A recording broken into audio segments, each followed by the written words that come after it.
আসসালামু আলাইকুম। আজকে আলোচনার বিষয় শুক্রাণু কমে যাওয়ার কারণ, বৃদ্ধির উপায় ও তার হোমিও ওষুধ।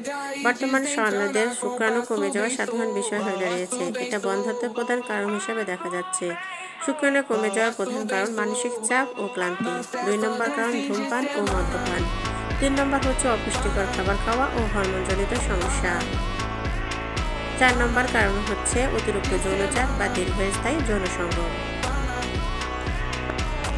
এবার বলবো শুক্রাণু বৃদ্ধির উপায়। প্রতিদিন তাজা ফল, সবজি, ডিম, মাছ, দুধ, বাদাম ও রসুন খেতে পারেন। 2 নম্বর হচ্ছে পর্যাপ্ত ঘুম ও মানসিক প্রশান্তি বজায় রাখুন। 3 নম্বর ধূমপান বা অ্যালকোহল থেকে দূরে থাকুন। 4 নম্বর নিয়মিত হালকা ব্যায়াম করুন। 5 নম্বর অতিরিক্ত মোবাইল বা ল্যাপটপ ফোনের উপর ব্যবহার করবেন না।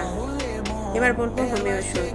সিলেনিয়াম 30 শুক্রাণুর মান ও সংখ্যা বৃদ্ধিতে সহায়তা করে। এটা প্রথম